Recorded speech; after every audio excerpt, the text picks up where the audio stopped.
Welcome to the ITM podcast.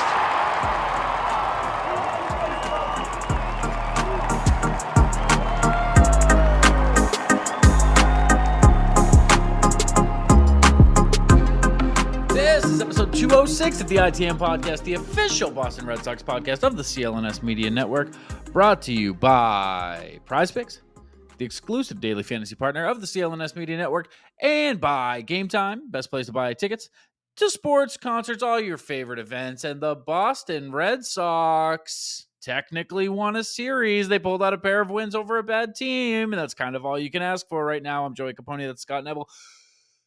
Scott, what's going on? That was a long intro. Sorry. Yeah, I know you ran out of breath at the end there. Yeah, I mean, like you said, they technically won the series. That's really all I can say. Yeah, I mean, if you look at the wins column, The box scores, the losses column, those are all going to line up. Yep, 2 wins, 1 loss. That's what happened. Yeah. Scored more runs than the other team in 2 of these games. All right. Well, thanks for coming by, everybody. Yeah, that was good. Follow us on the socials.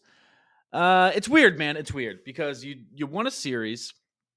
You've added 2 starters back into your rotation.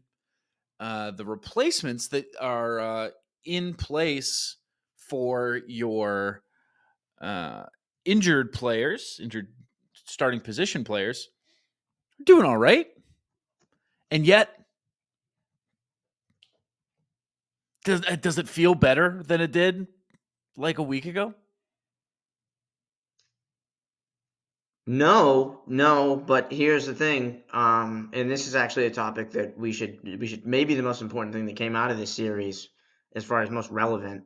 Part of that reason is you want the starters to come back and be better, but you also want to push that depth onto other places on the roster. Like, for example, it would be great if Cooper Criswell took like a 2021 Garrett Whitlock role. The other person you thought would be doing that is Josh Winckowski, but he's not, because they just demoted him, and that was very weird. I'm surprised. That was a level of surprise that I'm shocked we didn't text about that. Like, that's usually something that would generate like yo, did you see this? That is absolutely text worthy. I don't know why I didn't, but I did. You know what that felt like? The Josh Winckowski option to Worcester felt like there must be something I don't know. I don't have the details on this because I don't do research for this garbage platform. Right. But apparently Cotillo and McAdam on the Fenway Rundown alluded to him not gelling with the Andrew Bailey pitching philosophy. And I don't know if that's a mindset thing or it's just like he's trying really hard and it's not working. But I should know that that's a big discrepancy, so I'm not going to say that's a massive ego distinction. thing, but yeah, we should probably check with Cotillo on that. Yeah, that's not a bad idea. I wish we knew how to contact him. Let me text him. This would actually be a good time to get him on. This would have been a great time to do it finally. This would have been a great time to get him on. Maybe we'll get him usually on. There isn't stuff like maybe this. We'll get him on mid-show. Wouldn't hate it. Yeah, that's not a bad idea, because this definitely felt like there's got to be some piece of this that I'm not entirely. He knows more than we do. He certainly does. About most things. I wouldn't say that at all. UNC, certainly. Certainly, put that on the list. Ice cream. Drake May.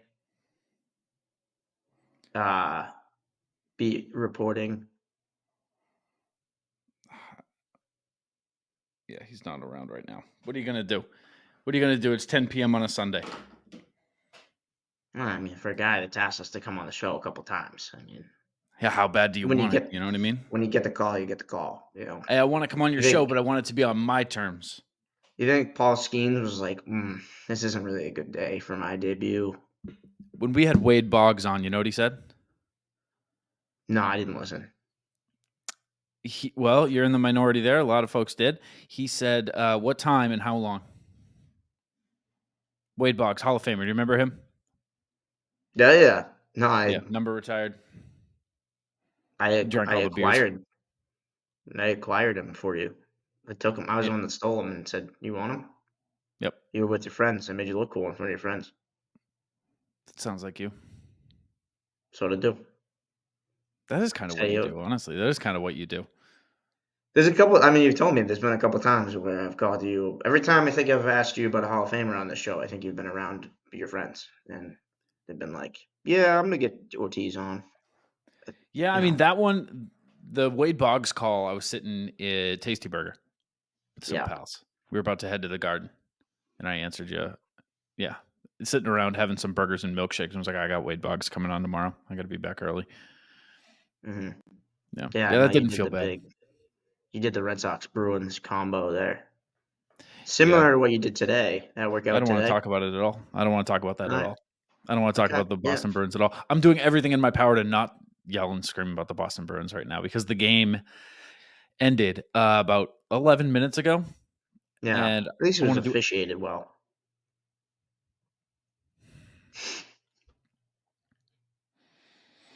Let's move on. Winkowski was shocking. That was a shocking. Yeah, it's stunning that Winckowski isn't gelling with people. That's really weird to me. Josh Winckowski? We've heard things, So he's not gelling with Andrew Bailey in some way. Either he's not adapting or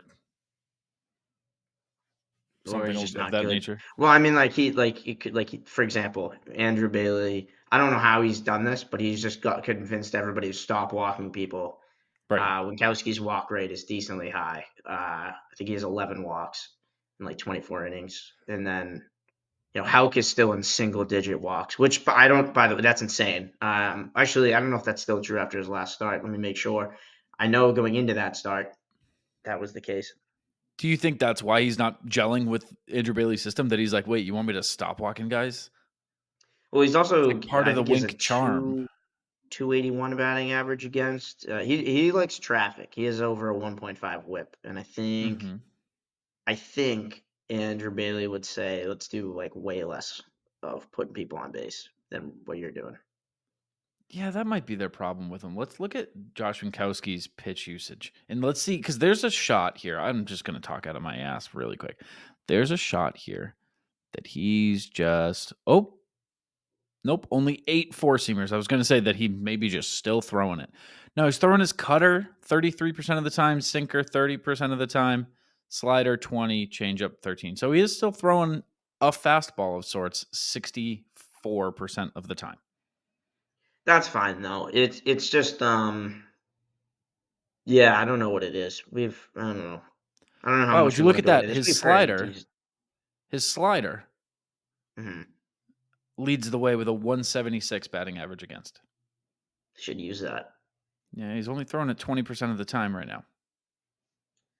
I don't know. Maybe I don't know. He might be a little bit of a dick. Have you heard that? Maybe. That's interesting. hmm It's I pretty like him though. interesting. Like, good pitcher. He deserves a spot on the roster. Did you think it was surprising? I mean, you obviously thought it was surprising, but like, I don't know. Yeah, I just David Hamilton's still there's here, bro. Yeah, it's surprising. David Hamilton's still yeah. around. I so What's David actually okay. Hamilton doing here, bro? Well, that's a 13-13 thing. You want to have an even amount of pitchers and catcher pitchers and catchers, pitchers and position players. Let me ask you this. I did this in an article of I listed people I was surprised that Winkowski was demoted over.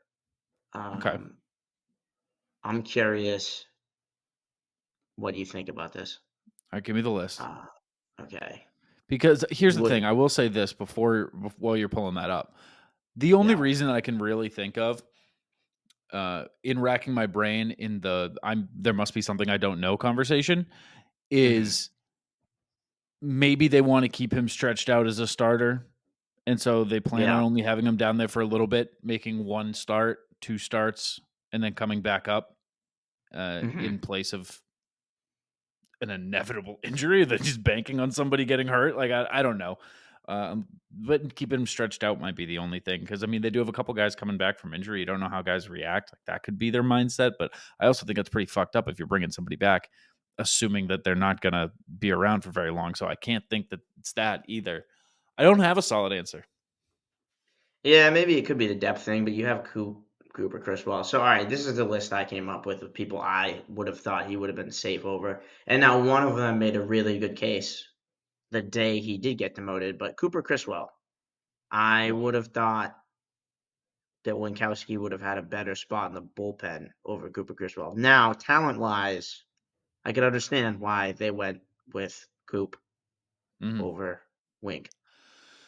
Coop, Uh, I would say. I mean, he's also showing that maybe the system is just working better with him because he's only getting yeah, better as time goes. He's going deep. He's not getting got to. So, I mean, there's a conversation to be had around he's Cooper playing Criswell. better.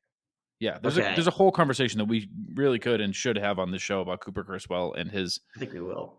You know what? Do you want to just We, do it now while we have it? Do a little offshoot here and come back to this because I yeah, think I mean, there's a question to be yeah. risen about like is Cooper Criswell a legit starter? I would say that going into a game, I have more faith in him than Garrett Whitlock right now. Well, sure. Well, that's going to be the guy that eventually takes a spot. So I feel like that's an interesting. It's crazy that I feel that way. That I feel like shouldn't be understated. Also, can you imagine if that allowed you to put Whitlock back in there as a reliever and actually, got back to what he was? Maybe. That would be crazy, but it's also I don't see them going back on the Whitlock as a starter mentality No, at all now. I think they're no. too dug in on it. It's been too many years of them doing it repeatedly for them to be like, you know what? Cooper Criswell actually took your spot. I think it would have to be overwhelmingly convincing. Like he would have to do Yeah, this over an extended period of time for them to really pull the I plug think on that.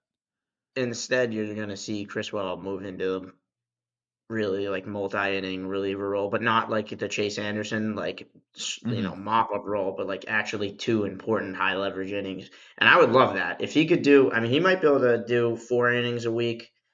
Two Hmm. on Monday, two on Thursday, or something like that, and actually become like a kind of like a bullpen ace. Which I've always loved since Andrew Miller. I've always been like, why don't we try and do that every year? I The know it's flip easier side of said that than done. is that is what Whitlock was supposed to be. So Right. No, yeah, it's but weird. you're gonna put him as a starter. One of those two should be doing that, is my point. And I don't I even like care that. which one it is at this point. I like that. Okay. Yeah, and he had the best game of his career. Was 7 Ks? Was it? Was that the final? 7? Sounds right. I believe it was. I had it up. Or 8? Might be 8. I don't want to give him too much credit here. He, I know he broke his career high by 1. I clicked the wrong date. I'll I tell you need some this. help here, Joey. I'll tell you this. He's been nails. I'm getting there with 9. He had 9? He had 9 Ks. 9 Ks, Wow. 5 innings, 2 hits. Sorry, 3 hits, 2 earned, Oh, yeah. 1 walk, But he walked the guy. 2 bombs. Yeah, you got 2.10 ERA. That's what I care about. And he's got And I mean, now over the 25 last Ks in 25 few, innings. over his last 4 starts, he's got a Mhm. 140. That's 19 and a third innings. He's allowed 3 runs, 21 Ks in those 19 and a third. Jeez. Those are Yeah, starter you're right. numbers. You're right. Yeah, he's getting better and better. The only thing for him is if he is like a guy you're going to limit to 5 innings every time. And Hmm. I don't even think that's, wrong. I think he might be getting a little greedy if you start pushing Cooper Criswell into the 6th and 7th, especially. I mean, he's basically being built up on the fly right now, and then he's probably going to move back to the bullpen role once Whitlock comes back, which is going to be soon.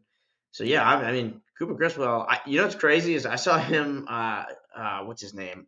Jim Bowden did a Uh-huh. list of like top 10 American League rookies, like for like Rookie of the Year, and Mhm. Cooper Criswell was on that list. That's And insane. and I was like, that's. And then I was like, whoa, wait, hold on. Actually, like the thing what was insane about it was that it was a Rookie of the Year discussion, not like who's been a top 10 rookie so far. Yeah, yeah, But yeah, yeah. but if he does end up in that like Whitlock role with the like a spot start opportunities where maybe he makes 10 to 12 starts across the full year, and then in between he's that 2 inning reliever role. Like yeah, he could make a case. It always goes to a hitter, I feel like, or like it very rarely goes to a swingman, but he might actually get some votes. And that was kind of a we'll see. I mean, we'll see how he does, but that was kind of like an interesting conversation that I think is maybe a little early.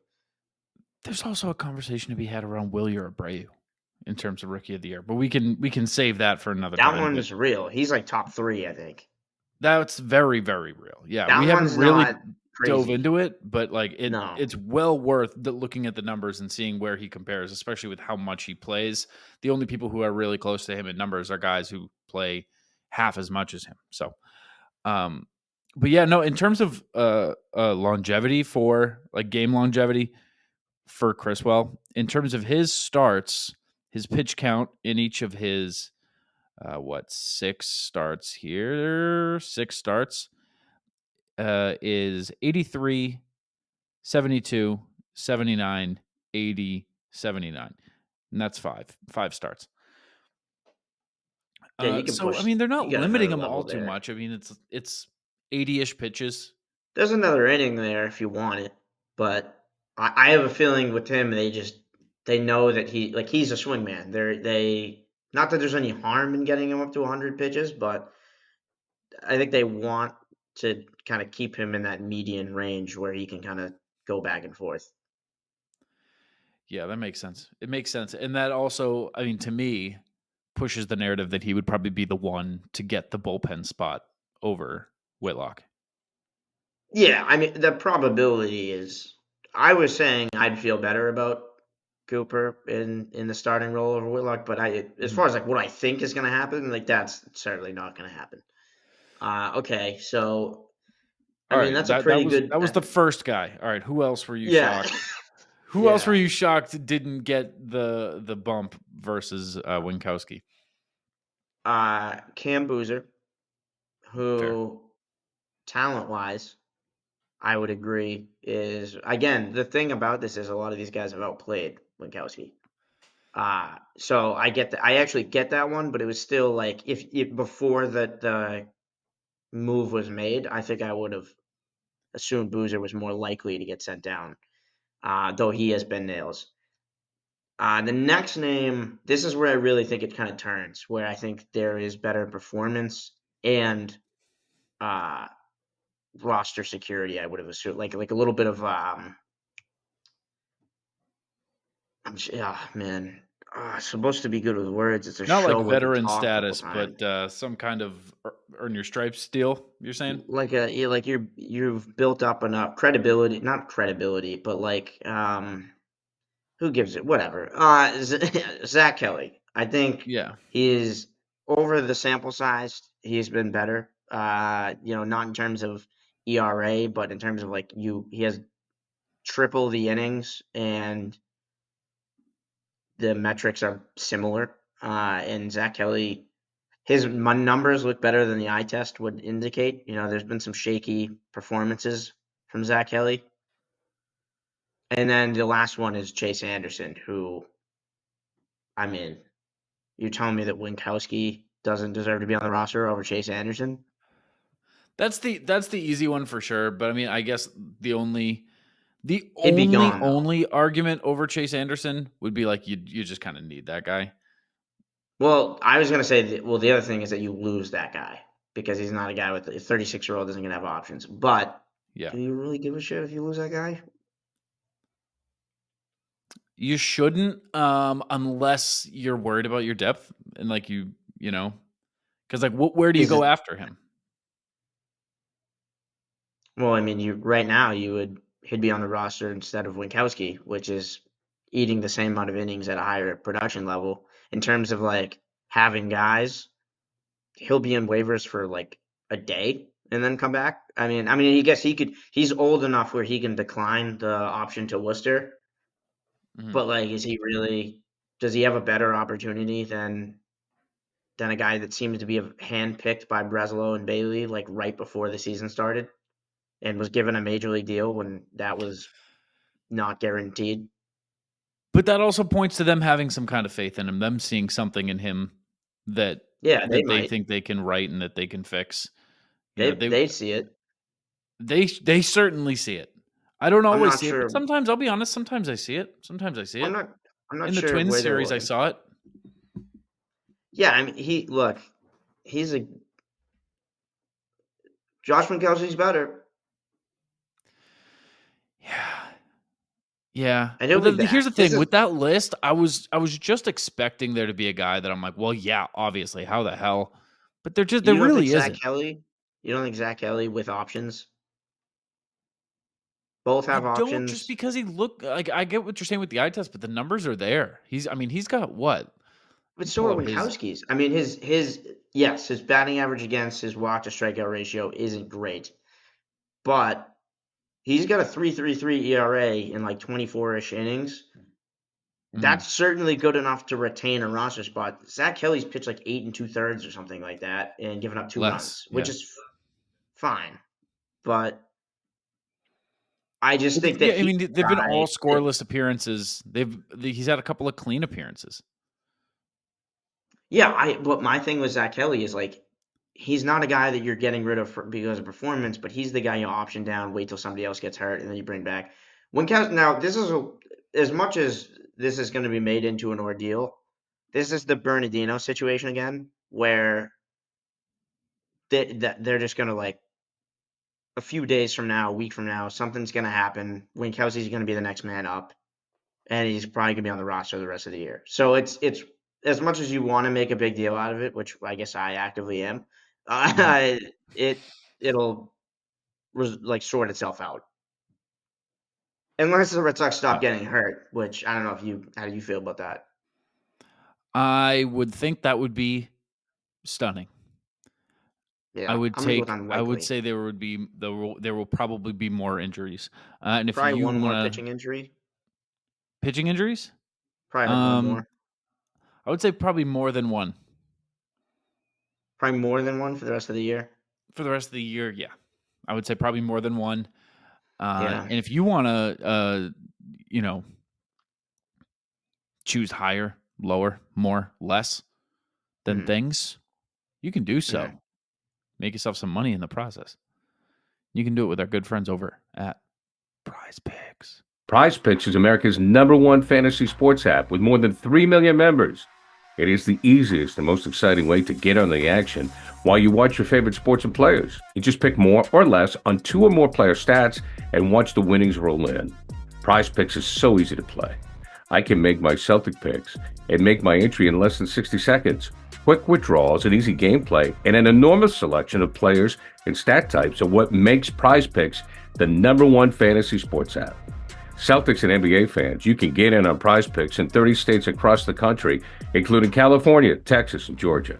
On Prize Picks this week, I'm selecting Jason Tatum to dish out more than 5 assists and his teammate Jaylen Brown to have more than 22.5 points. Download the app today and use code CLNS for a first deposit match up to $100. Pick more, pick less. It's that easy. Prize Picks. Scott, there's been another injury that we called some attention to last episode, that I'm going to call to again, but for a different reason. And that's Tristan Cassis. And I'm not, this is not just another lamenting, I miss Cassis segment, although we could do that every episode because I do feel that way. And when I do catch a glimpse of him, I feel something. I still feel something. I see him. My heart jumps a little bit. I'm like, there he is. Oh my God, that's really him. But his absence is felt heavily. Story going down obviously was a massive blow to the team. And for a while, it was the caliber of the replacements that was really calling a lot of attention to it. You know, trying to find a suitable defensive replacement for Story, obviously tough to do. And doing the same for Cassis's bat, hard to do. And we gave the team their flowers when they earned it, and actually went out and tried to replace that bat in a couple different ways. In Garrett Cooper is who I want to talk about. God bless him. He's been okay recently. He's been good. He's been better recently. Nearly broke his wrist today. He's had a couple That of was those nuts. moments, a couple of close calls already coming into Boston. But credit to him. He is determined to keep Bob in Worcester. He refuses to break. Somebody's got to do it. Somebody's got to keep that man at bay. And listen, no one's been able to do it before now. He's the first Mm-mm. of his kind. Again, it's been a week and we've had 2 scares, but yes, yeah. Let's hope. Let's hope he can. I mean, just stop getting hit in the arms. That would be nice. That would be a good start. That was one of the crazier, unique injuries, or I guess almost injuries. Getting hit in the Yeah. shin with not a shin, an elbow guard, trying to catch a ball and bending What your did you wrist think back. happened on the one today on his hand? Did you like So, in real like time? the first time? Oh, Yeah. in real time, I thought he straight missed it and hit him directly in the wrist. Yes, me too. I Okay. was watching with my dad and we were like, what happened there? Why did he drop the ball? And then saw him holding the wrist of his glove hand. And we were like, are you kidding me? Did Yeah. that hit you in the hand? What happened? What could have possibly happened there? And I was up and down. I was already like, Bob's a better fielder. Just get him back. Is the difference in the bat that much different? And Yes. yeah, and that, yeah, it is. Yeah, it is. Cooper immediately shut me up. Good one, because I saw that his arm was almost taken off. Did you see how far back his wrist went? Mm-hmm. Yeah. Oh my And God. enough that I would have understood him saying the words "ouch" maybe If he twice. had said like, oh, ow, whoa, whoa, I would have been like, yeah, Mm, no, dude, I get it. yeah, that Crap, crap, exactly. crap, crap, crap. That I would have got. Yeah. Mhm. It's true. I feel like you've been maybe around too much T-ball lately. Saying crap, crap, crap. I think might not even be ready for that yet. I think it would be weird if like a 4-year-old I don't think. I came think out if with your crap. son said crap, it was like, "Oh crap," I think you'd be He like, says crap sometimes. He says crap sometimes. Does he? Yeah, 3? 3. Still 3? 3. Right Yeah. now, he has this weird fascination with asking if I'm gonna throw up. He asks me that a lot. I don't know what that's about, but he'll out of nowhere be like, "Daddy, you're not gonna throw up." I'm like, "No, I'm okay." I'm like, "Okay." I wasn't ready for that. That was I like a don't know where closing thought that you just he's like, dropped in there. I mean, I've never thrown up in front of him. I don't throw up off. Does I know he it probably throw up makes often? I don't throw up. I know I'm probably making it Does sound like I'm a he? drunk dad and that he's like, "Oh, there goes Yeah. dad face down on the toilet again." I don't even really drink. I don't even Is really he drink. throwing up a lot? No. That's surprising that that's yeah, because he seems to think that's like a daily occurrence.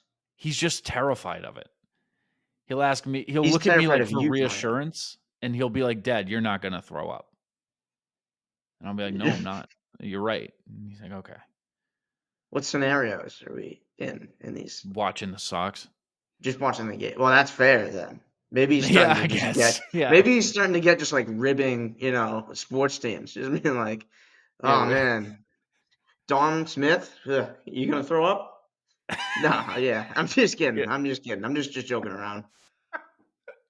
Chase Yo, Anderson, hold your you lunch, see Pop. Von Grisham's numbers lately? You gonna throw up? No, I'm just playing. I'm just playing. I'm just playing, Pop. Come on.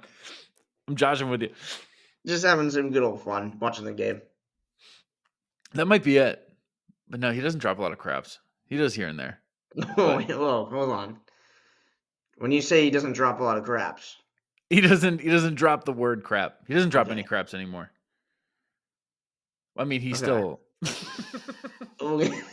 you know what I'm Not a saying. lot of fiber. Yeah, like on the You know what I'm saying. floor. Yeah. Dude, Seb's been gone for almost a week now. Seb's on vacation uh, Mm, with like extended family. So I haven't seen Seb in a while. I haven't been to T-ball in a while. I was wow. gonna go because I coach the team. I was gonna You go to coach? practice without. Yeah, I was gonna go to Oh, practice without him, and then I yeah. felt so weird about that. I was like, I don't want to just like coach other people's kids. Are you the They're like, head coach? no, I'm an assistant coach. Okay, because I was gonna say otherwise, I'd say you kind of have to show up to that one, regardless Right. of your child's presence. But yeah, an assistant coach can take a day off. It's interesting. You're giving advice to the youth. I don't know how I feel about that. Yeah, yeah, and they Do you feel like like. you know the fundamentals? Of You think baseball, you think you could teach footwork to these children? it's so much less than that, Scott. It's so much less than that. Like, number one is like, don't throw dirt. Number two is Oh, stand up. Stand up. We're going to stay on our feet. mm-hmm. And then it's things like we throw to what base is that? What base is the first one we go to? First base. Very good, Ah. everybody. You guys are really smart. You guys are remembering. Good job. Like Not to that's what coaching derail T-ball is. this too hard, but I have no concept of children. Like, Right. if you told me your kid was 7, I'd be like, yeah, okay. Uh, Mhm. Odds of them successfully ground ball to short, picks it up. There's no shortstop. They all stand on the They infield all grass. stand it. Right. Okay. But Yeah. okay. Left side of the infield. Yeah. Odds of a ball getting thrown from that position to first and caught. Well, so here's the thing. There are like thrown to first, but like an out, and I made an out at first base. Yeah. Here's the thing. Some kids, these are the smarter kids. They know when you hit the ball, you run to first, you stand on the base. Those are the smarter kids.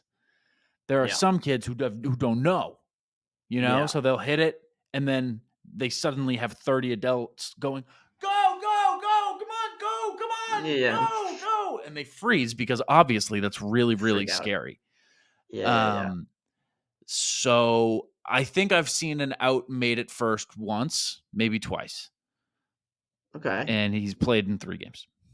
Are they? But I mean, like, okay, the first baseman Mhm. is he able to, like, a ball thrown chest pass? Is he making that catch? That's not No chance. happening is the thing. That's not getting Yeah. thrown in the air to No them.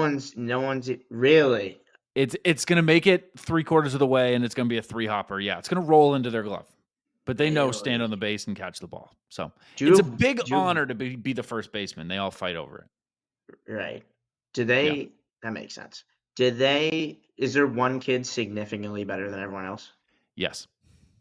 Yeah, I feel like at that age, that's bound to be the case. Like, is that the kid playing first, or is he the one kid that can make the throw to first? No, he's the one kid who can make the throw to first. And every Oh, team okay. has that kid. Every team has a kid that like Right. you're like, "Oh my god, dad's really trying with you, huh?" Like dad is Yeah. really trying to get you to the bigs. Yeah. Okay. That's it. Because I plan on that's the kid I want. I mean, that's why I have Sebastian in T-ball at 3 years old. Like he's going to play 3 years Do you of think T-ball. how does he do it? Is he running the first? I feel like this shouldn't even.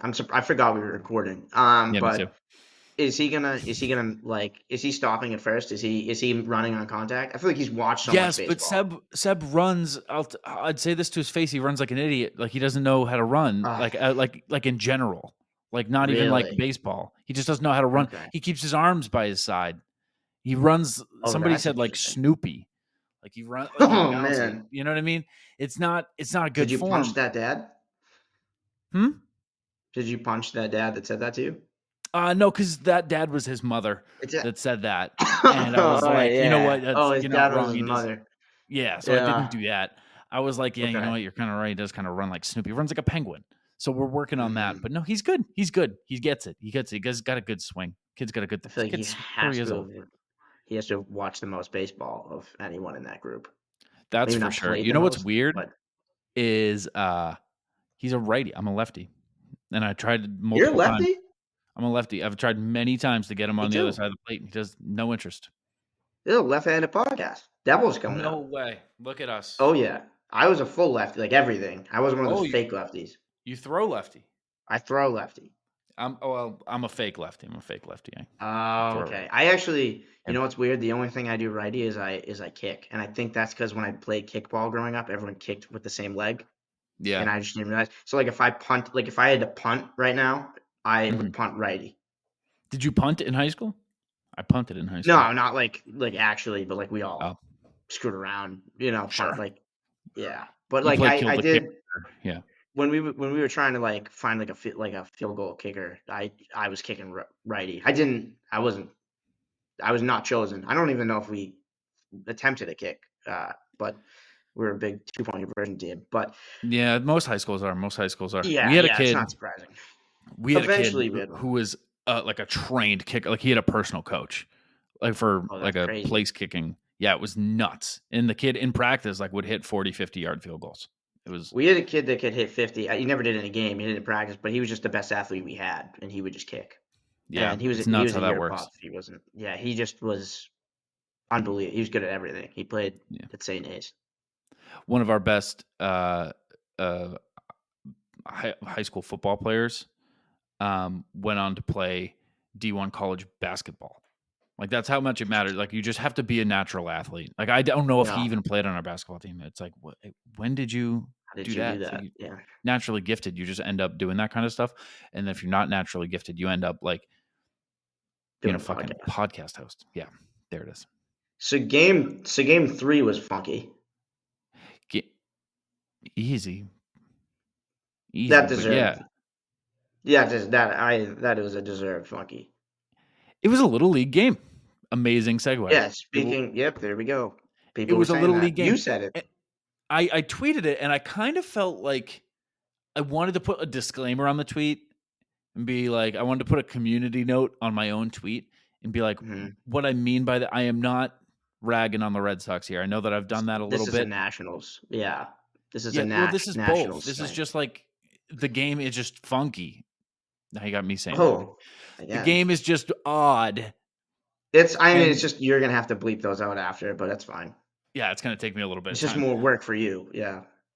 But I was like, I wanted to be clear about that because I have been ragging on the Sox lately, and I kind of feel like Mhm. I want to like put my hand up on Red Sox Twitter and be like, I still very much love the team. I'm just Yeah. they're having Frustrated.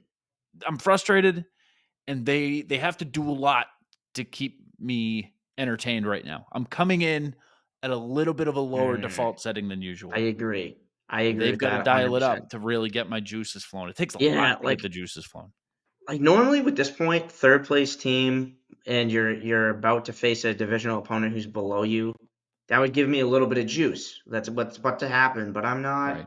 excited for Red Sox Rays right now, divisional play, and by any means. Anyway, my point I was gonna say, the Red Sox tried so hard. I mean, they were doing whatever, but the Nationals tried so hard to lose this game. So bad. I mean, they were begging to lose this game. They Mhm. wanted to lose so hard. Couldn't They catch didn't a want anything to pop do up. with winning. Dropping Not balls. even. I mean, I would The say not base even running close, one but it is the was so craziest close. one, right? 5 outs, or the turnabout specifically the one that Robles ran to third. When Robles ran to They third, had, just didn't they had look up five and outs. realize the man in front of him was just. Did they give up? Was it 5? Because it was 2 on the 5 base on the base paths, paths. They got caught stealing on the first play and the last play. It right? was that one, and I don't know the other two, but I know there was 5. I saw that stat thrown around quite a bit. I couldn't tell you Mm, what the other ones were. I will believe it, but I mean, the worst one was certainly the Robles one, where he just didn't look ahead and realize that Yeah, he just had the his lead head runner. down and then was like, "Whoa, what are you doing here? Oh, mate, what am I doing here?" And then he fell on his ass. Crazy the time that he decided to put in effort there, because it's like, oh, all Yeah, right, like I got to do the slow jog back to second, and then they throw him down, and then he's suddenly yeah. like, now I'm gonna make a break for third. Like Doing you that, realize by your the man is way, still on third, right? What are you thinking, brother? seconds, maybe minutes after dropping the easiest fly ball of all time. And the weirdest part about that is that's like in football that happens a lot more than baseball where you don't look it in fully because you're trying to make a move. In his mind, he was gearing up to throw, but the craziest part about that was that there was no throw to be had. It was a shallow fly with first and second. No one was even going to think about advancing. And he No. was just trying to get his in position to make a great throw and just didn't need to. And then he forgot the ball, which, big oops there on his The, part. Big my time oops. favorite my favorite thing about errors like that are the slow motion. Like I want to make a compilation of slow-mos where guys don't Mhm, realize that they don't have the ball in their glove. I love mhm. that. Like in the slow-mo where the ball is clearly bouncing over his Yeah. shoulder, but he's And he reaching still, into the webbing and still like I don't know. I Did don't know how you? it takes the brain so long to realize there's Yeah. nothing in my hand. Why am I rearing back to throw right now? I love that. I live for that. I think it's great. It's pure comedy. Did you catch that live as it like? Did you realize what happened as it was happening? What do you mean? Just Because that he dropped it? the first time I saw it, I thought he caught it transition rule. Like I saw everybody advance, Mhm. but I was like, I'm pretty sure he caught that, and that it was like a transition thing, and that should have been an out. And then I watched back, and I Yeah. was like, wow, he actually didn't even catch that even a little. I just No, want I to know if thought you it bounced right out. I thought oh, it okay, went you saw, bombing out. yeah. That was very confusing. I don't know if you noticed too. OB at the time was like, okay, so that should be like bases loaded, one out, which didn't make any. Or either you said that or second and third no outs. I think he said second and third no outs, and I was like, Mhm. well, that's not possible. And then he never Right. corrected himself. And then while that was happening, the score bug was wrong every single instance. I don't know if you paid attention to it. They put the wrong people on, the wrong amount of outs when that happened, which was like confusing, whatever. But then like Rafaela got the double, and then Romy Gonzalez is up, and they're saying it says still that Rafaela is still up, Yeah. and then Gonzalez they say is down 1-2, and it was right after the wild pitch where Duran scored, and he only had one strike, and then the ump gets confused on the count, and then both managers have to come out and be like, "What is the count right now?" And then the Mhm. manager, comes in. Then they get the strikeout, and then Dave Martinez is still pissed and comes out. It doesn't even make sense, and he's still looking for clarification, even though he got the strikeout. That was madness. Also, on that whole thing, no one talked about Eddie Rosario just jogging and letting that Rafaela ball go in because it looked like it was going to be a foul ball to him. Like he didn't run. If that was I don't want to say it was a catchable ball, but he certainly could have been closer. Like that was a diving play level. Like he could have gotten there, and then he had help, and it was going to go out ricochet out of bounds. So I mean, I just felt like there was a lack of effort there. Okay, 48 thoughts on your Yeah. 55. Yep. But Rosario, it looked like he was giving up on it like it was in the stands. That's a fair ball, Exactly. brother. That's a That's exactly fair what I ass think ball. happened.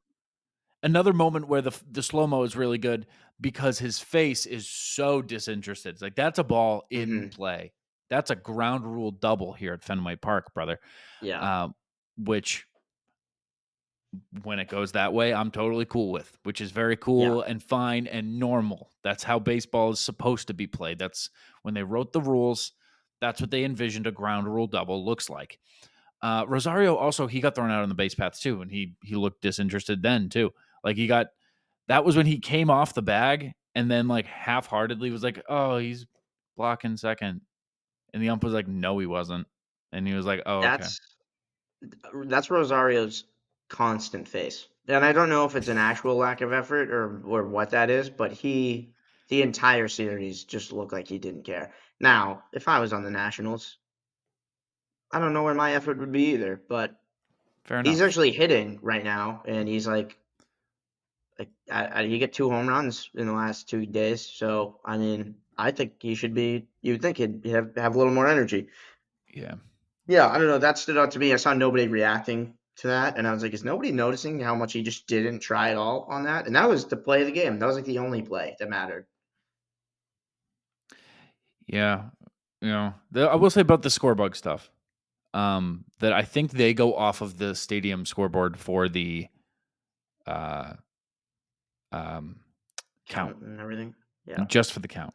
I think everything else they try to do on their own, but the count I don't think that was on them for putting the wrong count up. It was on them when they put the Sox runs on the Nationals side of the board and then quickly change it. But again, They did the score that. They bug. had the base runners wrong multiple times editing, starting with the drop fly ball, which I kind of understand a delay there, but Mhm. then it happened again after maybe it was the Rafaela double. Yeah, I think they had the base runners wrong there. Outs wrong. Yeah. Batter Listen, wrong. I know my Mess. girl Kelly. I know my girl Kelly at Nesson runs the score bug. There was no way that was her tonight. I'll say that. There's no way. And if it was Yeah, you, Kelly, no, it wasn't because facts. that was somebody else. Too good. Hmm. Too good for that to be Kelly. Probably a man in sports, which we don't approve of. Probably a dude fucking up Yeah, that bad, dude. yeah. Probably dude. Woman in sports couldn't do that. No, not like that. No. Yeah. But in terms of level of annoyance, I will say the scoreboard far down my list of just I don't know, just an No, it didn't ugly isn't even frustrate the right me. word. It is the F word is what it was. Oh yeah, Yeah, I'm not you're trying to right. say it, but Yeah, that's what it odd, was. It wasn't ugly. It's unusual. just the whole game was like weird. Okay. No, that one it fits so well with the inning. It didn't frustrate me at all. It was just I kept after I noticed it, I kept paying attention and like pretty much after every pitch, I was like, got that wrong. Like just like there was something Mm, like every single pitch where I was like almost, and it was just funny to track. While the players were at the same level of struggle and lack mhm. of IQ in the moment. It was just like a lot of mental errors going on at the same time from everybody. It was good. It was great for the Red Sox. The other big notable thing from the finale of this series, which I would say was the most entertaining of the three, Oh yeah, although it was the weird one, was Bayo's return. Brayan one Bello, K. 1K in 5 innings, 4 hits, 2 earned runs, 2 walks. I don't think he was trying for any strikeouts in this game. I'll say that his sinker Interesting. away, he addicted to. Scott addicted to that sinker You away. you know what's weird about him is it doesn't feel like it feels like there's a completely different game plan for every single start in terms of like pitch Yes. usage. And Yes. that drives me nuts because there is a formula where I feel like Bayo could be an ace. And I feel like Mhm. there are games where he'll have, you know, 7 Ks with a slider or a changeup, and then he'll just like start doing like last year, everyone that looked at any sort of data was like, this guy's gotta stop throwing four seam fastballs. And he just kept leaning on it, and it made no sense. And then there would be like a couple innings where he'd get away from the fastball and he'd strike out like 5 of 6, and you'd be like, "Oh, see, okay, he knows now." And then he'd just go right back to it. He's an It's weird. I infuriating mean, watch from that standpoint. a lot of voices in his ear, dude. Think about it. When you have, Cora and Dave Bush last year, and now Andrew Mhm. Bailey. And over the course of that whole time, too, Pedro Martinez, I'm sure, is very vocal about pitch usage and what works and whatever. How do you tell one of those guys, nah? You show him that you have a 400 batting average against with your fastball. Right. You want to take a stab at his whiffs tonight? 5 innings. Yeah, Whiffs. I can't. Well, let me tell you. I'm trying tough to to picture judge. one. I'm trying to picture one, Right. like a single one. Hmm. 5. Exactly. Wow. And in comparison, Mackenzie Gore, 17. Yeah. Yeah. By the That sounds way, right. the post top prospect players that are like overall busts are Mm, crushing the Red Sox this year. Chris yeah. Paddock and then Mackenzie Gore and back to back. I mean, I guess it was the Braves in between, but that's tough. I mean, those are guys that just. I mean, Mackenzie Gore, he's actually like overall been a very good reliever starter this year. But the guys that were supposed to be aces and then struggled, and then they get against the Red Sox, and it's like, not time to shine, time to put it all together. Yeah. Yeah. Yeah. I don't know what that's about. Care for it. Keep your eyes peeled. More of that. Um, the other big notable from Bayo's Hmm. start. First of all, let me say just the last thing on the pitch usage. Watching with my pop. Pop doesn't watch too much of the Sox these days. Can't imagine why. And Hmm. I kept telling him like, no, you like keep an eye on Bayo's changeup. That's the moneymaker that you've heard all about it. Like, let's watch it. I don't know how much live Bayo my dad has watched on his own. I'm Hmm. wait for here. What? Oh well, nope, not there. Oh well, no. Well, hold on. Here, you're gonna It's see it. usually better than this. Yeah. Yeah, yeah. You'll see it. You'll see it. It's coming. It's gonna be a good one. Yeah, and then in the dirt, it's like, oh, hold on. Yeah, just in the old school. I don't know. Just hearing like an old school guy being like, "All right, got him 1-2. Go for the punchy here," and he gets a ground out to second. He's like, "Oh, that'll do." I'm like, "That's probably what he wanted. It's probably what he was going for." It's kind of this whole thing. Just weird. It's weird. But Bello, I mean, it's just weird because Bello's an interesting one. But here's the thing: next year, I don't want to hear about Bello like developing anymore. Is that fair? yeah, I'm with you. I'm with you 100%. That's 2 full years in a stint in 2022. That's Yeah. completely fair. That's how I felt about. I was honest, frankly, I was past that point with Hauk and Mhm. and Whitlock and Cutter. I feel like is also on his last year. It seems like it's gonna be okay, but like Yeah. those are people that are. It's like all right, we've at some point you got to make the leap, or you are what Expectations you for are. Cutter were so different, though. Like, I don't think Yeah, anybody yeah, was like, yeah. "Ugh, well, when is Cutter going to develop into this?" No, but if he Like front had of the a rotation starting pitcher. if he had a 4.3 ERA again, I think you would just be like, okay, that's what he is. Like not Exactly, confirmed and like I every year, but you'd be like, this is what he is. With Bayo, if he's a 3.5 ERA guy, I think you're like, okay, he's a number 2. Like let's settle into yeah, that. And he could develop, but it's like let's not expect it. Like let's assume this is his ceiling. It is weird to me that he was such a strikeout pitcher coming up through the minors. mhm. And like he was a ground ball strikeout. That's why he was almost unhittable. But now he's just like very much just like a ground ball guy that's strikeout rate is below average. I didn't I mean, I quite think a think lot of that that was has gonna to happen. do with the caliber of bats. No, because like how much when you're uh, when you're generating whiffs down low on Mhm. like your changeup versus I think that's an area where like you can say the the caliber of bats does make a difference of what's a whiff versus weak contact. Like that seems like a fair jump.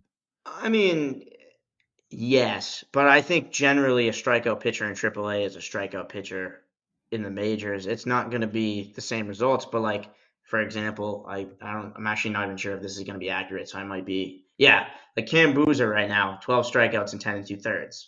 He's a guy Mhm. that's supposed to have about a strikeout per 9, I mean per inning, and that has like I'm not saying if you have a 30% strikeout rate in AAA, you're gonna have a 30% strikeout rate in the majors, but usually those metrics kind of you like are like especially Mhm. AAA to majors are relatively the same. And I get the rookie year like adjusting a little bit, but you would think by now he would have gotten to that point. Yeah. The I, guys that are going to be number 1, number 2 guys, their strikeout rates in AAA to the majors are going to be relatively the same because they're just going to keep doing well. Paul Skeens is going to strike out plenty of guys. yeah, he's blowing guys away though. So I mean, I don't know. It's a little different Yeah, but versus you if you getting. look at Bayo throw, first of all, it's upper 90s. It's not 101, 102, but and then you look at his movement and his stuff, and you're like, okay, that guy should be striking out a lot of people. You'd think he's got. I mean, Yeah. he has 26 strikeouts and 26 and 2/3. I'm gonna see what his rate is real quick. Is he finally above I, average here? He is. He's at 23.6. League average is 22.6. But last year it was only 19.8. So I guess that is the like the jump you want to see and hope it goes up a yeah. little bit higher. And that might even be including today where he had 1 in 5 innings. So, I'm sure that Yeah. would bring that number down.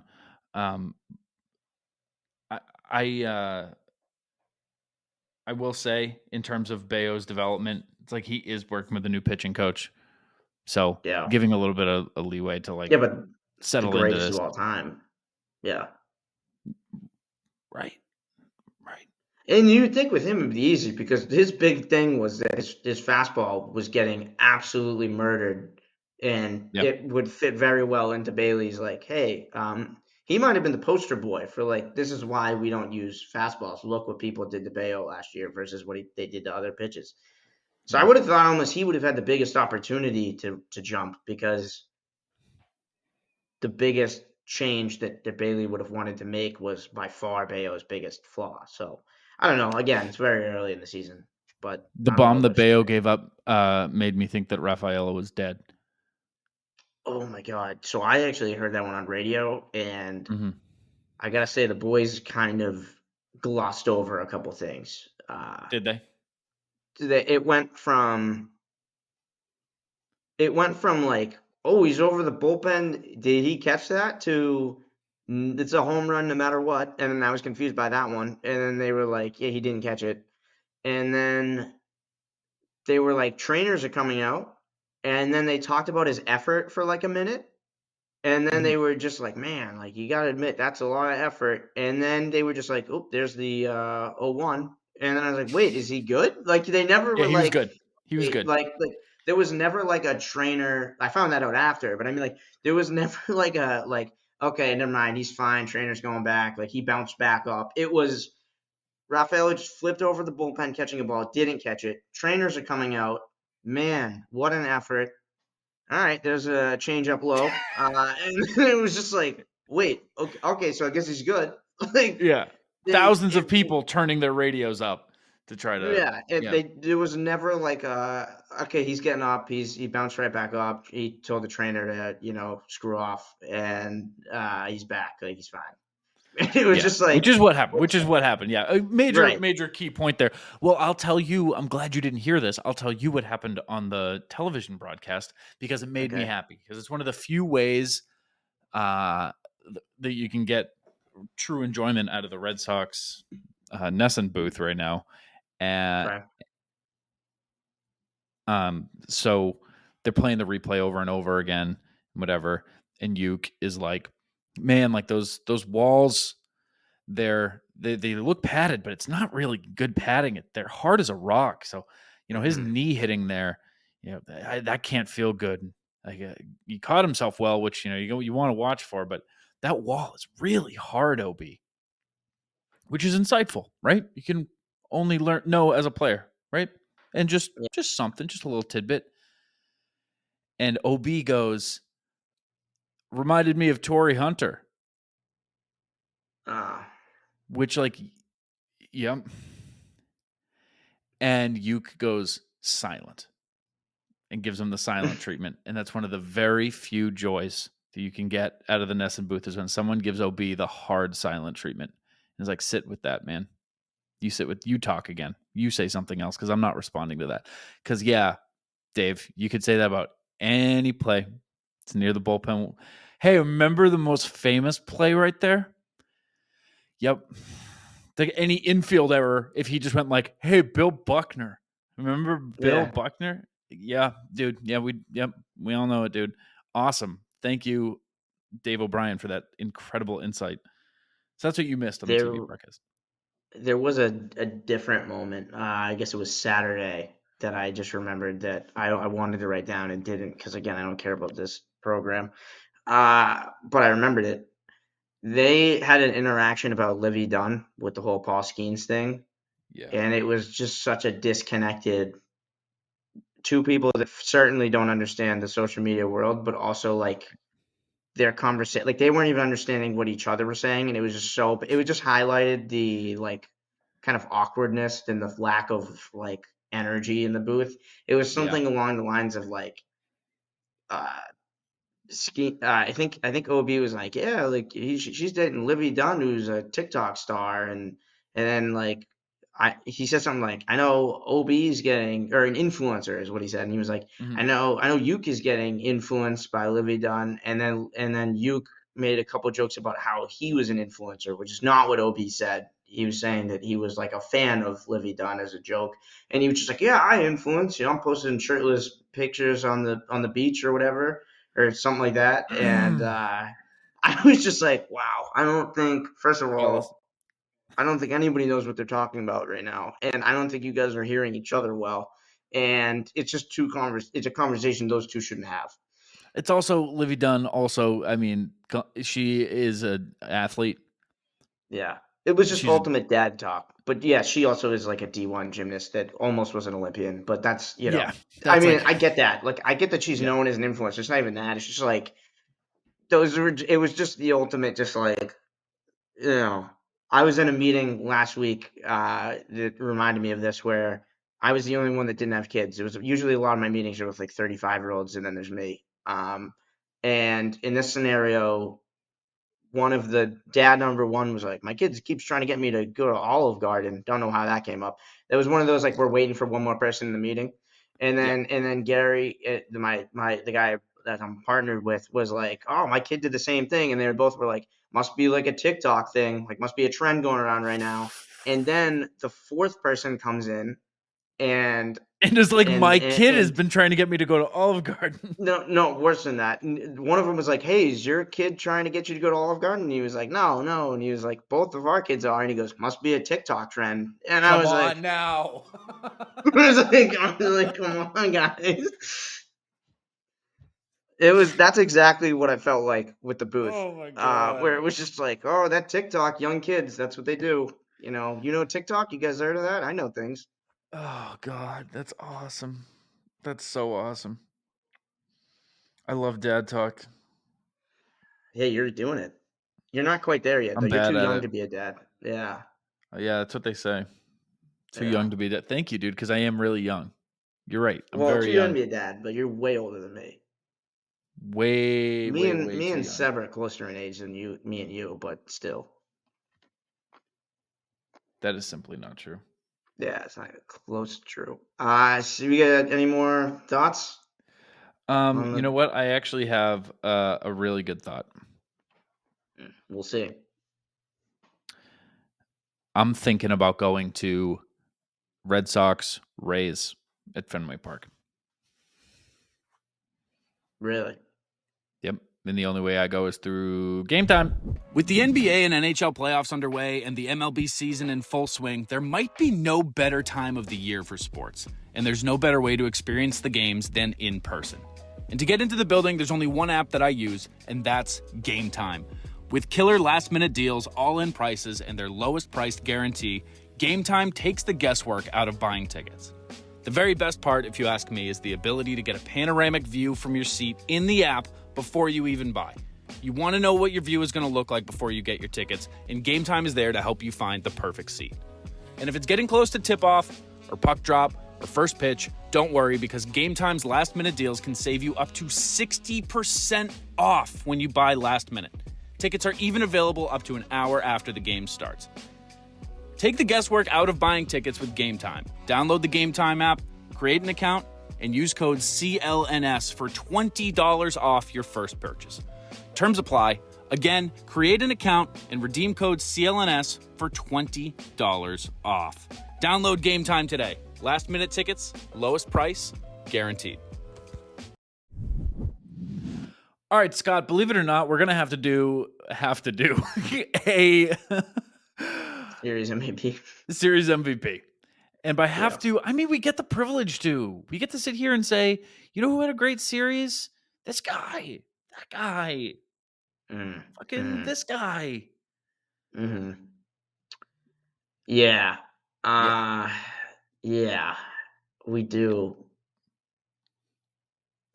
Now, the only guy You go who first. got, yeah, I will go. The only guy who got more than 10 ABs and an OPS above 500 is one Mr. Rafael Devers, who hit 273 with a 788 OPS, 2 RBI. Yeah. Wilyer Abreu did play in all 3 games, only 5 ABs and a walk, so 6 plate appearances. Hit a bomb, the only one of the series, which accounted for his one RBI. He had 2 hits. That was a nuke. That was a fastball right down the middle, and it was that was like the definition of like exactly like right down the middle. That's a mistake pitch, and he did not disappoint. Yeah, I mean that's one that should be exactly that. That's what should happen when Wilyer gets that pitch. And that's crazy, and it's a testament to Wilyer that I'm saying that. You know, that it's like if you leave something hanging to Wilyer, you should take advantage of that. So I will say, although he leads the team in OPS with 1,700 and did technically play in all 3 games, we're talking about 2 hits. Which is funny when you look at Rafael Devers' 273 average over his 11 ABs. That is 3 hits. Mm-hmm. Who is your hit leader for this series? It is Garrett Cooper and it is Rafael Devers. Yep. Garrett Cooper went 3 for 6 with 1 RBI and 2 doubles. Did he? He did Hit score a run. 500. Was Did today. he? Yeah, he did Yeah. score a run. 3 hits, 2 doubles. Nobody scored RBI 2 and a runs. run. Here's the thing. I think I have I have my answer. vote. I have my vote. Okay. Yeah. Want to do 3, 2, 1? Yeah, we can do that. Garrett Yeah. Cooper. Okay, but that wasn't. You didn't do a 3, 2, 1 even a little. No, I just said it. I wanted to be first. I lied. I got Garrett Cooper. Okay. Who do you got? I have Cooper as well. There we Cooper go. Chris. Nope. I have Cooper Criswell. Hear me out. To tell. Nobody on this offense deserves the series MVP vote Fair. at all. Fair. We, after getting swept by the Braves in 2 games and then losing to the Nationals confidently, 5-1, I believe. Cooper Criswell said, "Enough is enough. I'm going shutout here. I'm steadying it. We're not gonna find an offense. I'm just gonna keep putting up zeros until we get a couple runs here, and it's gonna be just enough to hang on." I think he steadied that series. If he gives up 3 runs in 5 innings, 2 runs in 5 innings, this is a series loss. I have no doubt in my mind that that's the case. And I think his pitching performance gave us a shot to sweep. Bello was okay as well, but Cooper Criswell was better. And he did it in a dominant way. 5 innings, 2 earned is an insane first pitcher MVP. If this was Tanner Houck's complete game, then you can be like, all right, maybe we consider a pitcher. Sure. But a starting pitcher who went 5 innings, 2 earned is bananas. Okay, but like 3 hits was the leader in the series. 3 hits. We had no one stood out offensively. Mm-hmm. You could give it, I guess Devers had the big hit in game 2, and he was the better one. It was either him or Garrett Cooper offensively, I feel like. But I think Cooper Criswell steadied the ship and turned the series around. Brayan Bello has the exact same stat line minus a homer and minus 8 Ks, yeah. But 5 innings, 2 earned. I'm going Cooper Criswell. All right, we got a pair of coops. Double cooped up on a Sunday. Shout out to Cooper Criswell for sounding the most like a Cooper anyone could possibly sound. You did enlighten me to this. Yeah. You're not wrong. I can't even do it because I sound like I'm being like I'm doing a caricature when I do it. Mm. Like he does sound like he's not totally sure like where he's at right now. He sounds like he's unsure of his general geographic location. Yeah. I appreciate that. Shout out Cooper Leonard for coming on here too. He doesn't sound like a Cooper. No. Well, there's your series MVPs. So that'll do it for this series. Thank you guys for sticking in with this thrilling one because this one was an awesome. Oh, come on, man. That's not. We don't end it there, Joey. Have we ever ended it after talking about the recap? We haven't ended our brain, ended our brains. We haven't ended our brains. That'll happen if we get swept. We haven't emptied our brains of thoughts with Joey and Scott. We got to do that. Yeah, we did. We did. You said, oh, if you some dumb transition, let's go to the Rays. And then here's a shitty ad read by Joey Copponi. Remember, it's a really good ad read. It's a fine ad read. Yeah, it's just like it's fine. Anyway, we got to do a pitching preview. Lowest prices guaranteed. That sounded pretty professional. I'm not gonna lie. I practice it. Yeah, of course you do. I recorded that in a closet. Whose? We forgot to do the pitching preview. We forgot to do the pitching preview. Okay, folks. It is 4 whole games at home against the Rays. Game one is going to be Cutter Crawford versus Zach Eflin. Cutter Crawford is a native of Okeechobee, Florida, as you all know, which is just a quick little 2-hour and 23-minute drive from Tropicana Field. Cutter pitched 9 2/3 innings against Tampa last year and allowed 7 runs on 7 hits, 4 walks, and 2 homers, but who cares? Zach Eflin, unfortunately for him, will have to pitch at Fenway Park. Eflin famously did not want to play in Boston, and that is just fine with me. Since then, he has posted a 3.55 ERA over 39 starts. 1.15 ERA plus. Fucking whatever. Game 2 is going to be Nick Pivetta versus Aaron Savali. Nick Pivetta is Canadian. In his return in Atlanta, he went 4 innings, allowed 5 on 7 hits, 3 of them bombs, a walk, and just 1 strikeout. His career against the Rays, fine-ish. Don't look it up. Aaron Savali used to be good since joining the Rays last year. He's got an ERA plus of 72. 18 starts, a 5.61 ERA. It's the reverse of the Tropicana Field Factory. They can make good pitchers out of anyone unless you're already a good pitcher. Game 3 is going to be Tanner Houck versus Taj Bradley. Tanner Houck has pitched 13 innings in May and has given up 6 runs. Whoa, that's a 4.15 ERA, but a 2.70 FIP, if that matters to you. A 2.40 batting average against and a 2.93 BABIP, so not his best, but he's been going deep and has had some tough luck. Taj Bradley made 21 starts last year and 1 so far this year, and that is the entirety of the starts in his career. That start was at home against the Yankees this year, where he went 6 innings and allowed 1 run. He throws 3 different kinds of fastballs, count them, 3 different kinds of fastballs, and a curve. Curve good fastballs. Stinky. Game 4 is going to be Cooper Criswell versus Zach Little. Cooper Criswell is a dude? I mean, he's certainly a dude, but he also might be like a dude. His last 4 starts, he's allowed just 3 earned runs in 19 1/3 innings, and Zach Little played for the Red Sox last year. Do you remember this? Traded for cash considerations from the Rays, made 2 relief appearances, racked up a 9 ERA, and was DFA'd 5 days after the trade. Definitively, dude sucks. And that is going to do it for your pitching preview.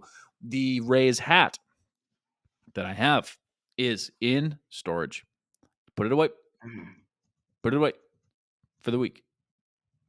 It'll come out after. It looks really good. People are commenting on the YouTube. Go watch ITM on YouTube. Follow the links at the Red Sox Clubhouse on YouTube. People are commenting like crazy. Every 5 minutes, I keep refreshing. Just more comments, more comments. The hat looks so good. That hat looks so good. Oh my God. Dude, where did Joey get that hat? My God, it looks awesome. I wish I had one of those hats. They look so good. I probably wouldn't look as good on me as it does on Joe. That's what they're all saying. So it's a little tough for me to put it away, but I did do it just for like the good of the brand, I guess. Yeah, brand. That's what we always talk about. That's the most important thing to us, is just keeping a good brand. We don't just come on here and talk. We care about the brand. Everything we do, every sentence, we're thinking about just building up a brand. We're thinking often about it.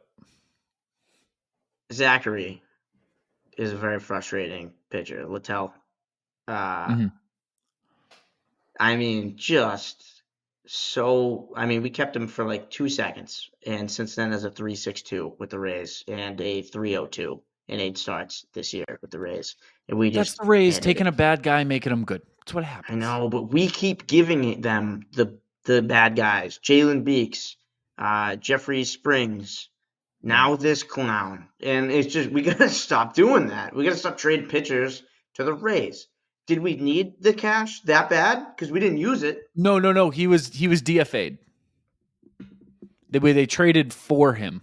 We got him from the Rays. We DFA'd him. That's right. And then they DFA'd him, and he got picked up by the Rays. Okay. So if anything, we paid to give the Rays a good player. Okay, got it. That's probably why we couldn't get Jordan Montgomery. They got money, and they got the guy back. In fairness to the Red Sox, though, if you trade a guy for cash considerations and then you DFA him, you probably don't assume that same team is going to grab him. No. Wasn't he picked up by Texas? I think we gave cash to Texas. I don't know if that's true. Is that the case? I thought it was the Rays on both No, sides of you that deal. might. Damn it, you might. Okay, hold on. This is very easy to figure out. Talk about something Yeah. really awesome. Yeah, no, he came from from No. Text Tampa. this. February 24th, Texas Brother, Rangers traded Zach Littell to the Red Sox. And then May 10th, we DFA'd. May 12th, claimed by the Rays. he just made no big league appearances No, he for the didn't make Rangers. any. No. I mean, it was. Yeah, no, he started in the minors with Texas. The only reason I know any of this is because I remember writing this last year. And I don't know why I remember this one specifically, but I do remember being like, "Oh, going to the Rays. That's probably gonna be annoying for us." Yeah, he and it has been. was. He had a 2.25 ERA in 12 innings with the Rangers, and we were like, "Gotta get that guy." And Need him. then he pitched for us, and we were like, "Whoa, this guy sucks. Get him off this Like, team." holy shit, not like that, dude. Yeah, what were you the last 12 innings were way better than this. What are you I thought that was plenty of sample size. And then they were like, never mind. Before he came here, 142. Oh, well, you know what? It's kind of an every other year thing for him, honestly. I So am seeing that. 20, Yeah, very much so. 2018, 70 ERA plus. 2019, 171. 2020, 46. 2021, 142. 2022, 78. And then with the Red Sox in 23, a 57 ERA plus in his 2 appearances. And now in 2024, a 126. So it is quite literally over an 7-year sample size. It's an every other Up year and down. thing. So don't even I worry, like dude. that. Next year he'll be dog shit. Yeah, I like that you're starting to lean into the ERA OPS pluses. Those are my favorite I've always basic liked the. stats. I mean, it's easy as shit, dude. It's like, here, is he good or is he bad? Here you go. Yeah, 100 or less or more.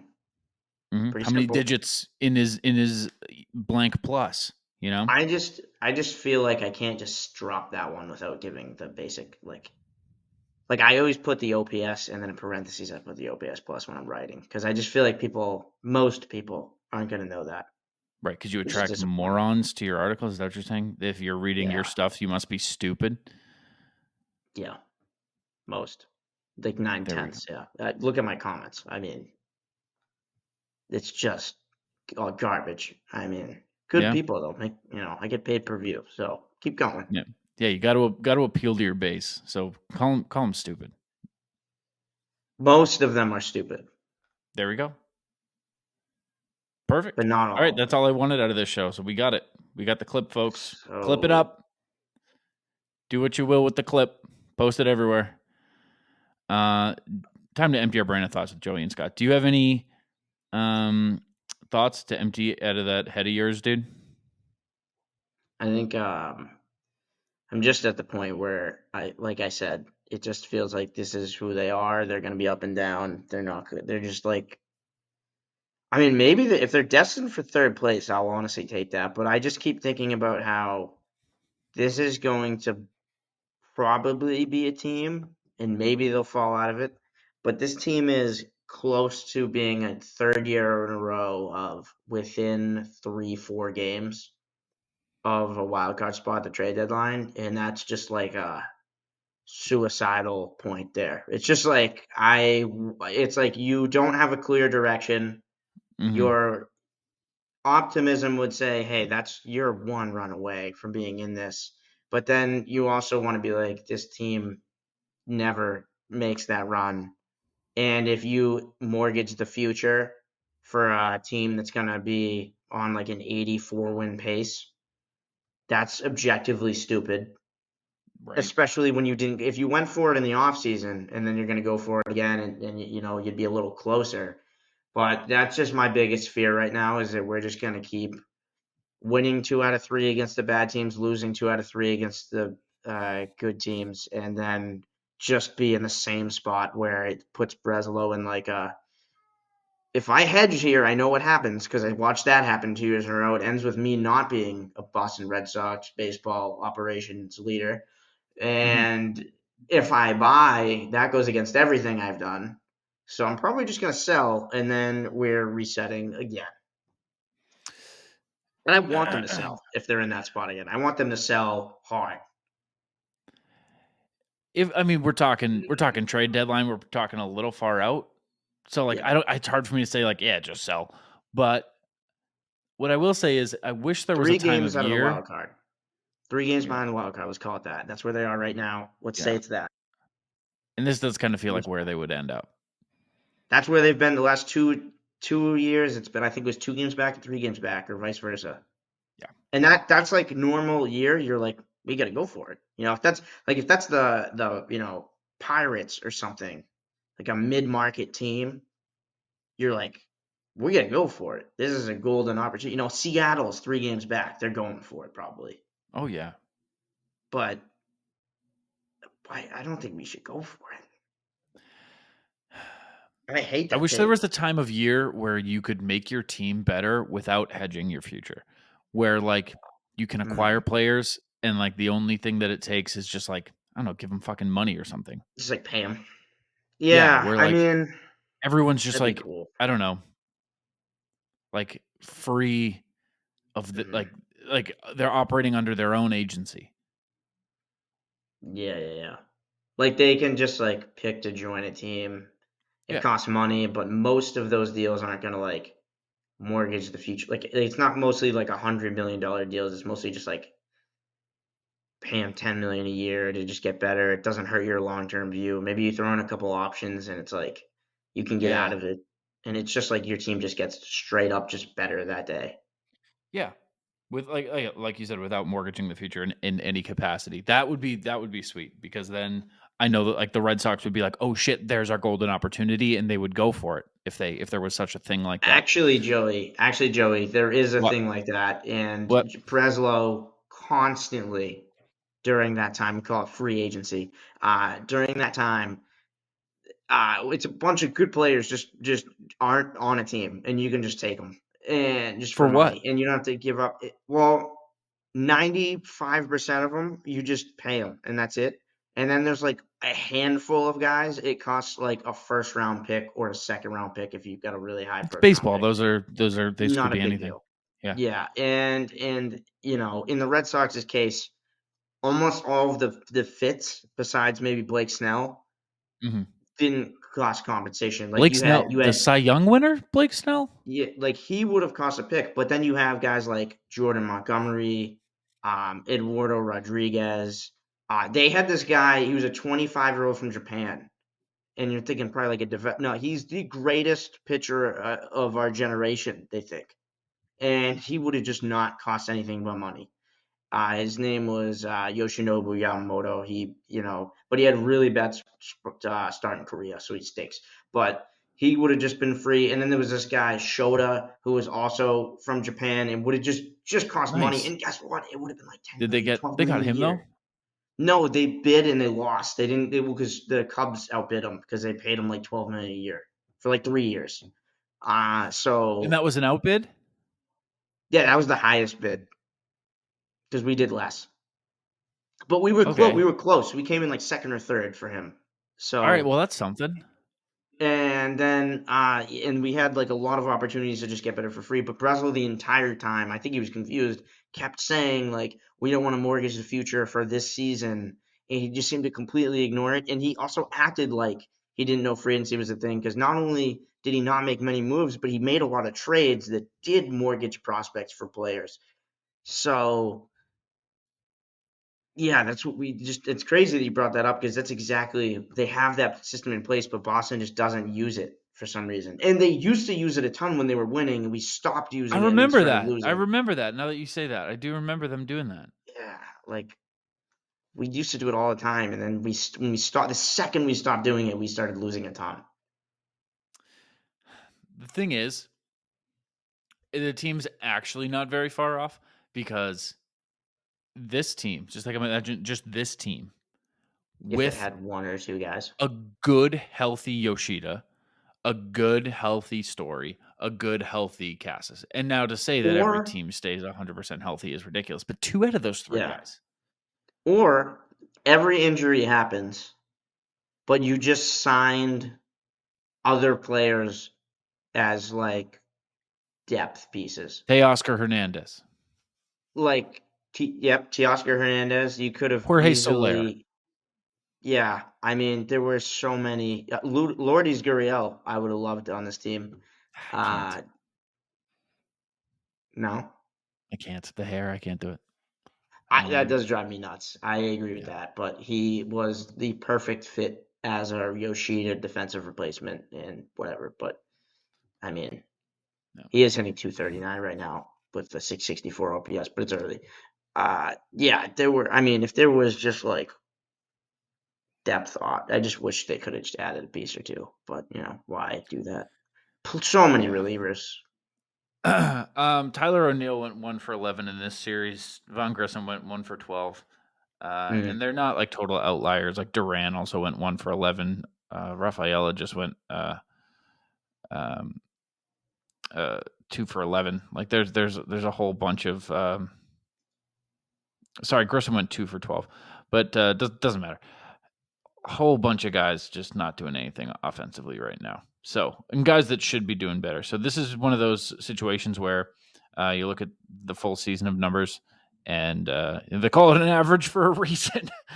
Everybody kind of got hot at once. Everybody cooled down at once. So would be Frustrating. sick if that wasn't the case. If there was just some ebb and flow, and it's like, oh, Yep. O'Neill's struggling right now, but Duran's on fire, or whatever. It's just not a great time for the offense. Luckily, you got some arms back, so that is something. But in order for this team to surpass this horrible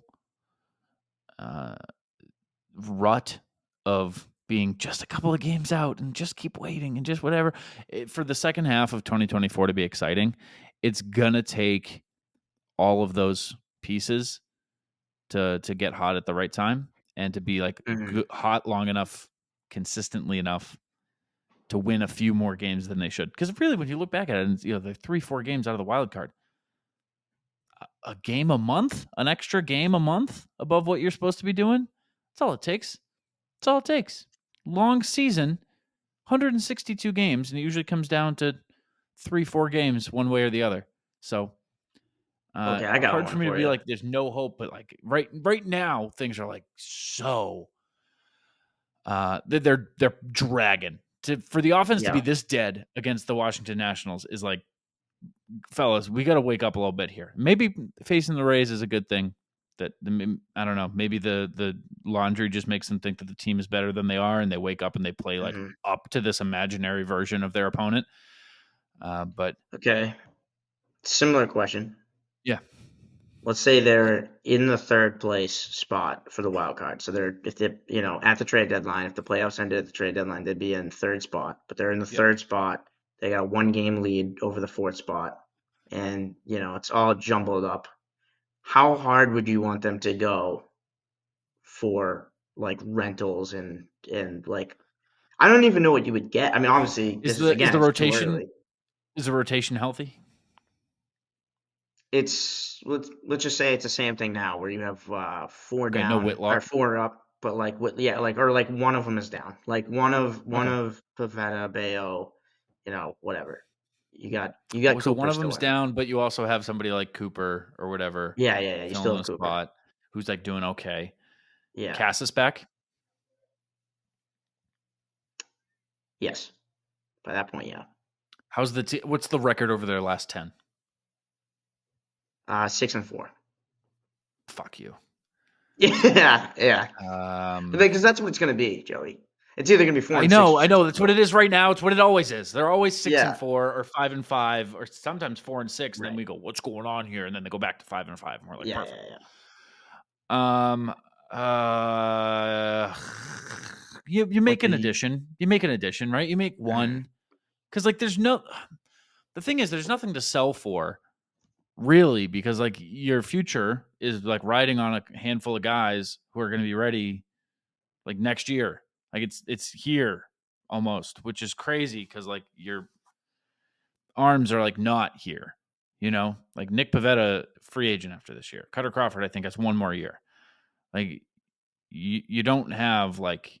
Am I wrong on that? I think I am wrong on that. I think Cutter actually has a few. Cutter definitely has more than one, but Yeah, Pavetta's yeah, a yeah. I'm free sorry, I agent. was wrong on that. I think it's Hauk who has one more. And it's like I don't know. I unless you're getting pitching that's damn near ready, I don't know what Yeah. you sell for.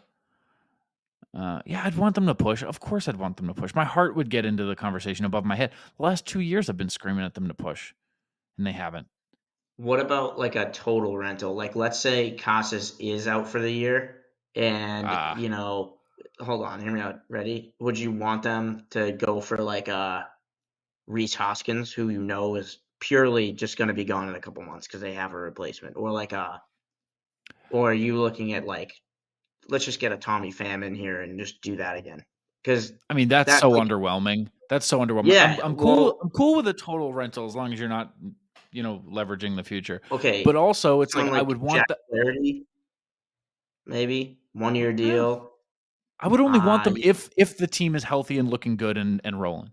So like if Cassis isn't here, then it's like What if no? I'm saying, what if it's this though? Like a little bit better. You're 3 games better than you are right now, like in terms of mhm, standings. You're in the third spot, but you're mostly winning 2 out of 3 or losing 2 out of 3, and you're doing just enough to hang around like they have the last few years. But they are technically in it. Do you want them to try and go get a Justin Turner for 2 months?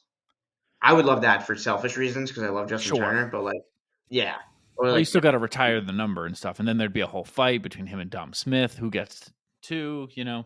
yeah, if Dom Smith is Um, there, so that's a whole thing. But yeah, no, I mean, I'm all for it. Of course, I'll be all for it, especially if they're in that position. I'll be all for it. I Lance know I will. Lynn will not be a good option, but he's a free agent. Sorry, I There, I covered the guess. Cardinals, and they have so many guys they're gonna sell because they suck again. Yeah, Ever since I got them, that's fun. I'm sure that's a good time. it's Speaking so of fun. sucking, I have another emptying my brain of thought. Might be my final thought to empty out of my brain. Okay, Um, or two. Paul Skeens. Yeah, I love big debuts. I love big debuts, and I don't yearn for them until they're coming, which is cool because like you don't sit around thinking, "Oh, I can't wait till this guy debut." Like if you just let it escape out of your head, and then you just Mhm. hear, "Hey, Saturday, 4 p.m. at home, Paul Skeens against the Cubs. Be there." That So it's so you exciting. don't yearn until they're coming. Um, I Say it again. I I dare just you. did. Say it again. I just did. I'm very different in that scenario with Paul Skeens specifically. Mhm. I am not a big college baseball fan anymore. I used to be when I was younger. I think when I maybe still thought I was going to end up at a Vanderbilt or an Ole Miss or an LSU, Sure. because I was like, that's going to be so fun. Pitching in the SEC, that's going to be so fun. And was And it? then I never started throwing 95.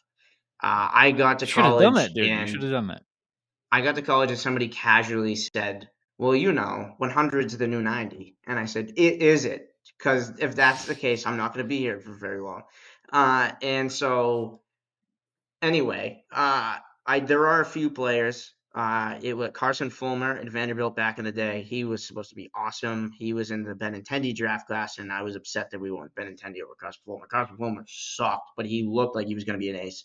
And then there was Jack Leiter, who Right. again we'll see doesn't look good. Paul Skeens was somebody, the first one in a couple of years since Jack Leiter and Kumar the other guy Rocket. that ended up. Yes, thank you. Those two were awesome. It took a couple of years off there, and then Paul Skeens was somebody I was watching every start towards the end of his year. I was watching the playoffs, and he was unbelievable. And after the lighter not working out and the Carson Fulmer, I was very much like, if Paul Skeens isn't good, I am no longer evaluating baseball. Like, I don't know why I can't do this. Mhm. I feel pretty good about him though. And I've been tracking him every start. He didn't allow a run in AAA for a very long time. Stunning that he is here less than a year before he was drafted. Like that doesn't happen anymore. I know. And It's it so is getting cool. attention, but like obviously it's the Pirates, and I think that's hurting him. Like, if this was happening with the, Dodgers or Cubs or Um, like one of those markets, no, dude, I think that that's a good it's thing because getting the Pirates are a team that people want to be good. They I just agree. are bad, and But it's like, imagine if he okay, was on wait, like Baltimore, you throw that in because that has the mix of both, sure, where it's that like a they're good also team right great or now. getting great. They're in it, but they're also a team you root for because small market. Mhm. Obviously, that's we're really getting like there are better landing spots, obviously, but Paul Skeens, man, that guy throws 100, 102, and he throws it in a way where it doesn't look like his arm's gonna fall off, like with Sale when you Yeah. watch his delivery. It's casual. It's a casual 101, 102. He looks Mhm. like David. I hate to give you this comparison because so many people hate him, but David Price never looked like he was throwing with max effort. And those are the guys that I feel like don't usually blow their arms out. So that's promising. But he is Yeah. so good. So He's good. awesome. He's awesome, dude. I Like I actually watched that. I hold my breath when any pitcher throws any pitch now. It's crazy. Like this Mhm. year has just fucked up my brain that I'm like anyone can snap Everyone's gonna get hit. anything, any pitch. Yeah. And it really it didn't cross my mind like basically till he got off the mound. But I'm Yeah. honestly half of my time watching baseball these days is going like don't get hurt. Don't get hurt. Come on. All right, don't get ooh, Mhm. oh man, I can just see the ligament bending Mhm. every time. Um, but yeah, no, he just like you said, never looks like he's rearing back to touch like 102, 103. It's like you can just do that, huh? You're a superhuman. Mhm.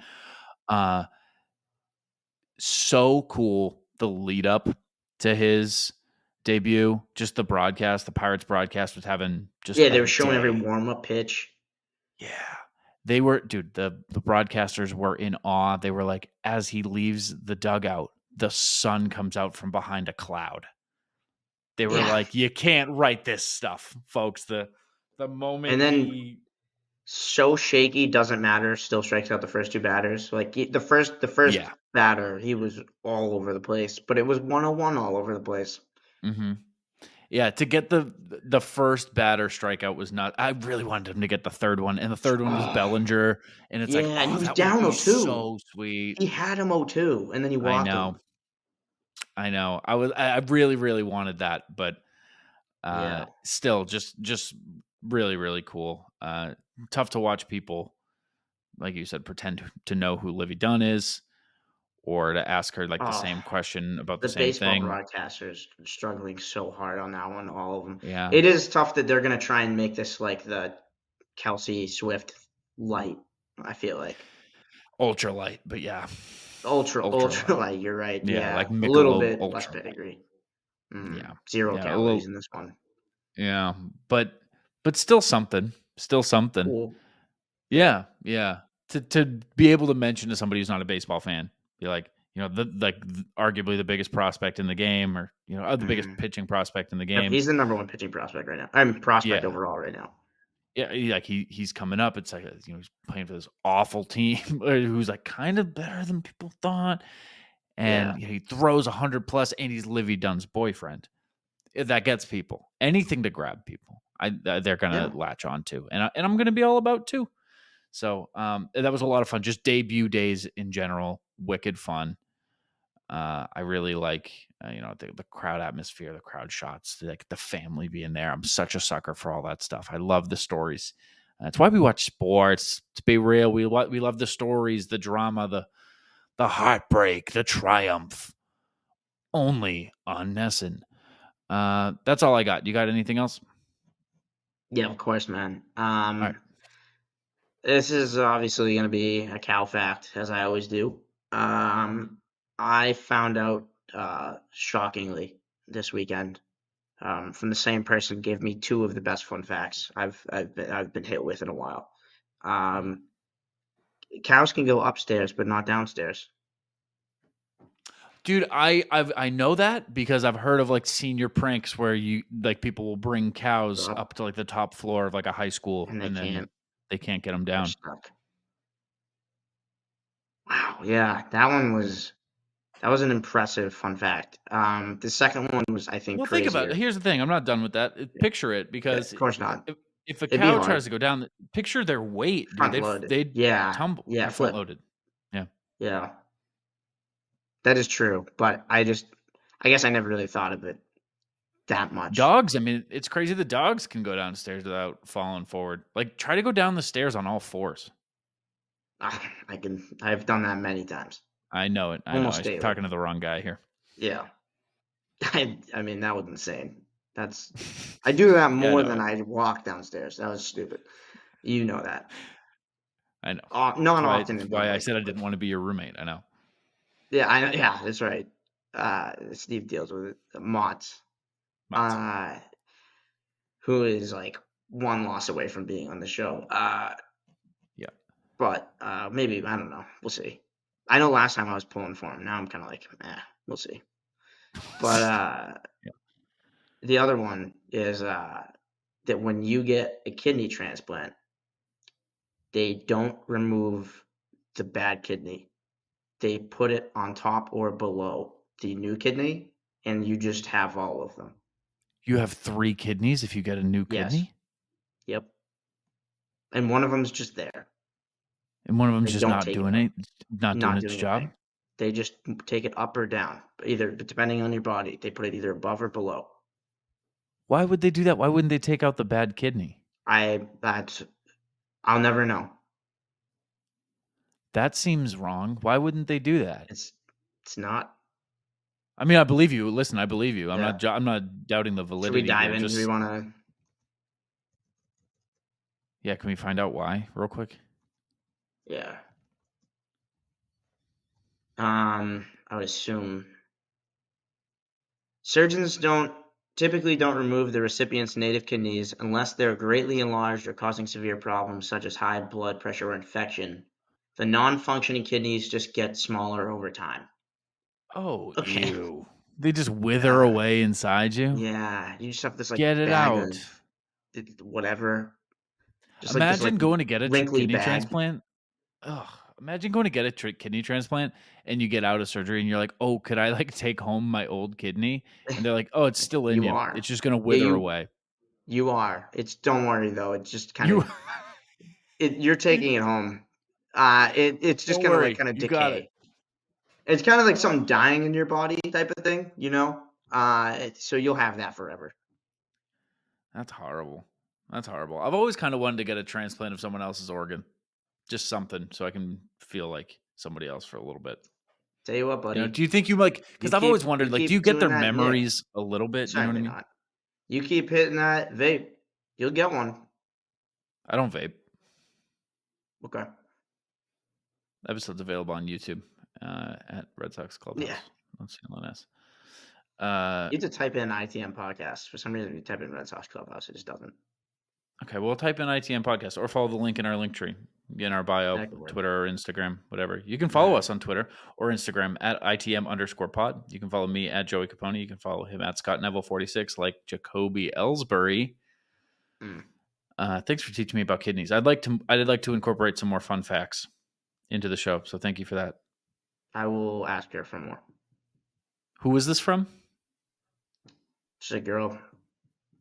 Just a girl. Okay, well, shout out Just a Girl. Thank you very much for your fun facts. I'm interested to hear more. And we will see you guys after this sick 4-game series back at Fenway Park against the Tampa Bay Devil Rays. For Scott Neville, I'm Joey Copponi. Go Sox, kid. I did the outro. Didn't want to. I did it. Go Sox, kid. I think you should keep doing it.